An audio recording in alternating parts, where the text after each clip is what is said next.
Morning, Mark. Nice to meet you. Hi, good morning. Thanks for jumping in on a call to just really talk a little bit about, what you're going to talk about at TransCityRail Scotland. Obviously, it's the inaugural event. We're really excited. You're one of the speakers on the lineup, and we're really keen to just dip into some of the key themes that you want to touch on and address the people in the room. So let's look at that then straight away. What are the key themes and messages you'll be focusing on in your session at TCR Scotland?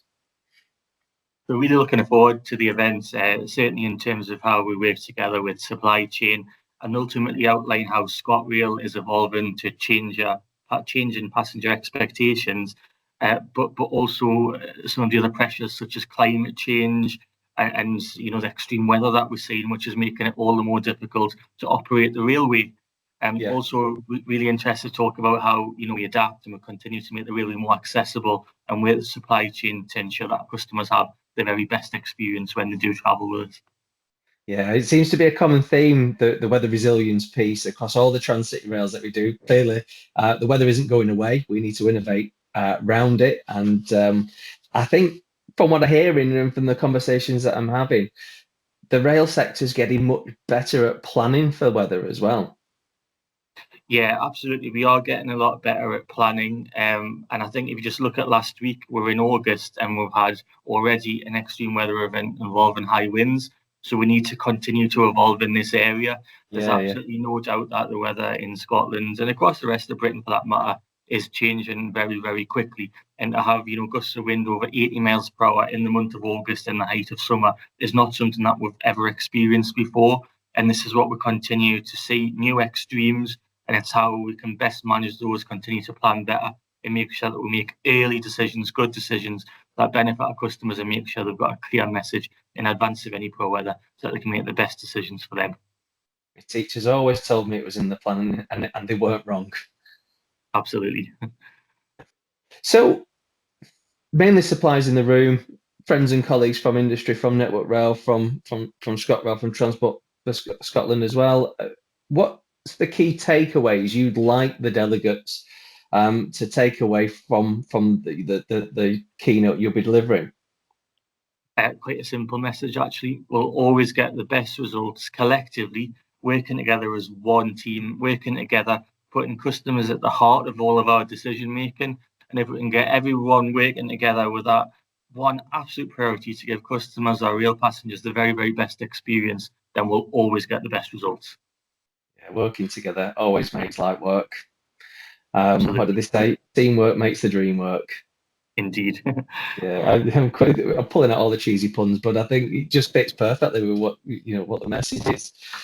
Yeah. So you've got quite a significant chunk of cash to invest. 4.8 billion over the remainder, I think, of the control period, is it? And how do you see that shaping the future of the supply chain? So I think what's really important to highlight is this investment doesn't just benefit the customers that travel on our trains, ScotRail passengers, for example. There's huge and much further reaching, wider economic benefits from all of this spend. For example, more than 11,000 jobs supported both directly and indirectly on the back of all of this investment. 900 different suppliers involved in all the different contracts and all the different work that's taken place, and that's almost £900 million into the supply chain, which is what was found in a 2024 independent study into all of the spend that's taken place. So absolutely, this investment goes far further than just ScotRail and the customers that travel on our trains, but all of the wider economic benefits of Scotland. And I take it you're not just looking at keeping the supply chain at 900 suppliers, are you? You're looking to engage with anyone that can collaborate with you and innovate new products, services that ultimately deliver on your key objectives.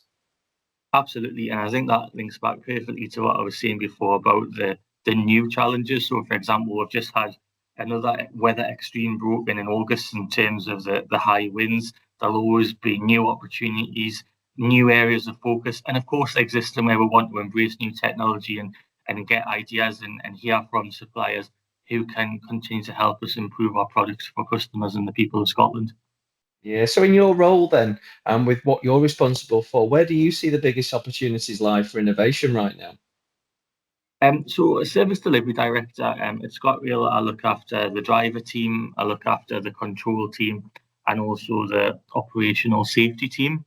I think there's a lot of opportunity across all of those functions to invest in terms of technology.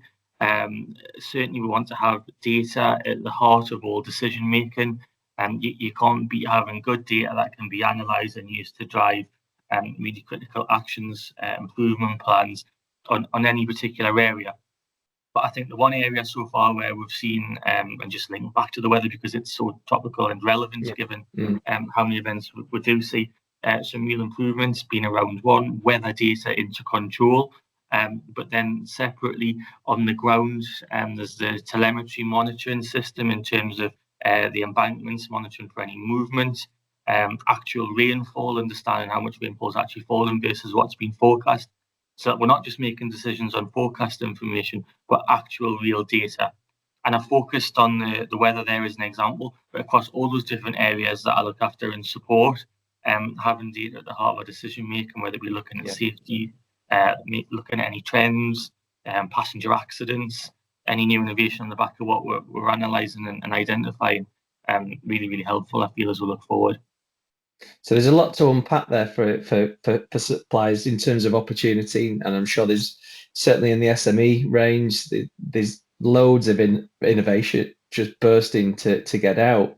I guess the age-old Massively. problem is how do these suppliers get to collaborate with you and engage with you? You talked about before collaboration being key, having this Mm. one North Star that we're all reaching for to get the work done and having the customers and the passengers in mind. But how do they get from the engagement stage to the what's your biggest challenges, Mark?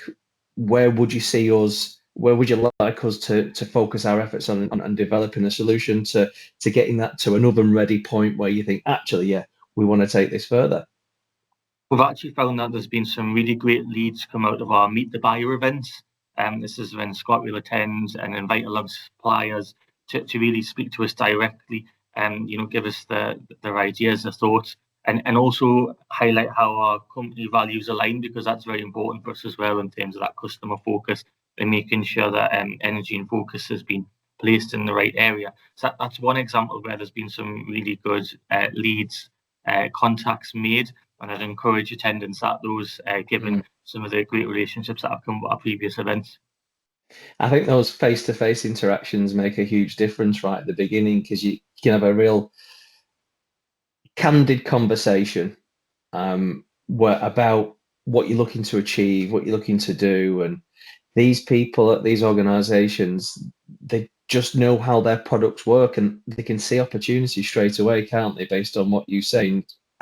Well, we did this for this customer once. Do you think something like that might work for you? And then that's it. Then we're at the races, aren't we? Yeah, exactly. It just kicks off that full discussion debate. It might not be that exact product, but it leads into a discussion. Well, that sounds good, but how about adapting it in this way to give us the best proposed solution? So yeah, you Yeah. really can't beat that good interaction face to face.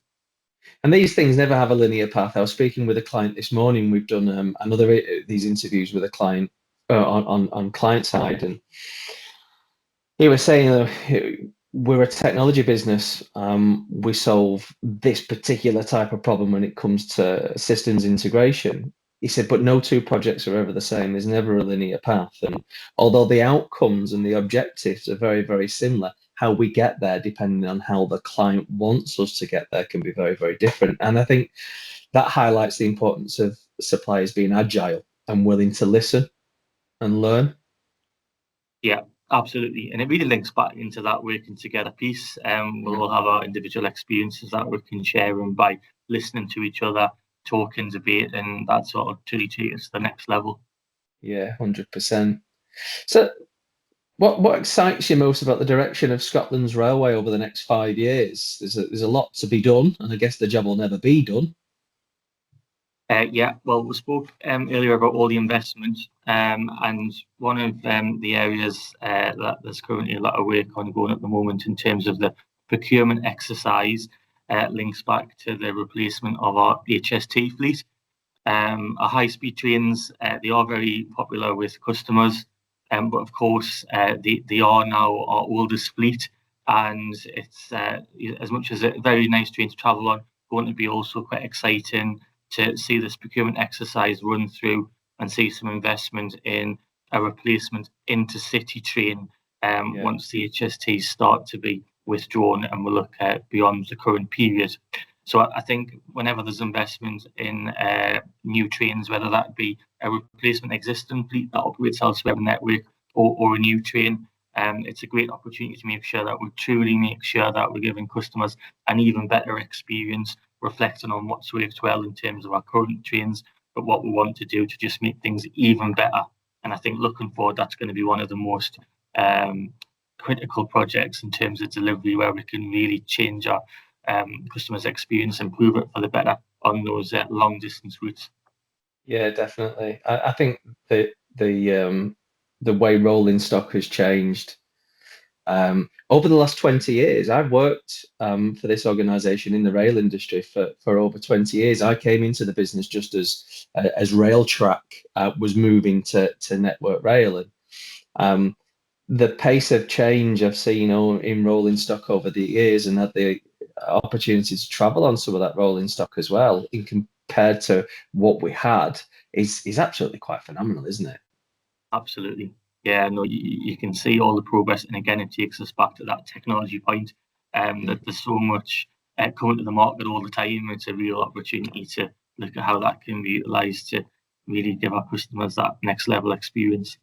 Yeah, and it never stops. The industry is always looking for more. It's very, very difficult, I think, as a passenger to believe that sometimes, if you read the press and you listen to what's in the tabloids. But if you looked at the evolutionary change of the rail industry over, as I say, the last 20 years that I've been involved with it, I think someone would be quite astounded, really, as to where we are today in comparison to where we were. Yeah, absolutely. If you don't mind, just a little bit about you, personal touch. What inspired you to work in the rail sector?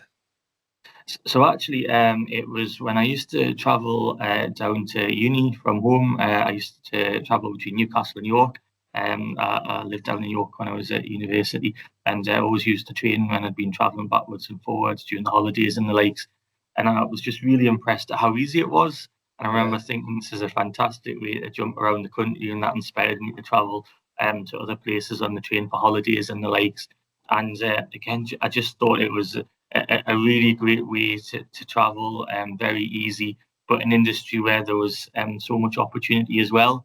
And just Mm. from those early experiences I had, where I felt like it was an industry I'd really like to be part of, that really motivated me to have a little look at what opportunities there was out there. And I joined Network Rail on the Operations and Customer Service Graduate Scheme back in 2008. Spent quite a few years with Network Rail before moving over to ScotRail in Yeah. 2020. And in a lot of the roles, I've had very operational roles. It's been a real opportunity to get involved in the day-to-day running of the railway, but also setting the strategy and being able to look forward and making sure that we truly have customers at the heart of our thinking, which I recognise as a passenger back when I was travelling needs to always be at the fore.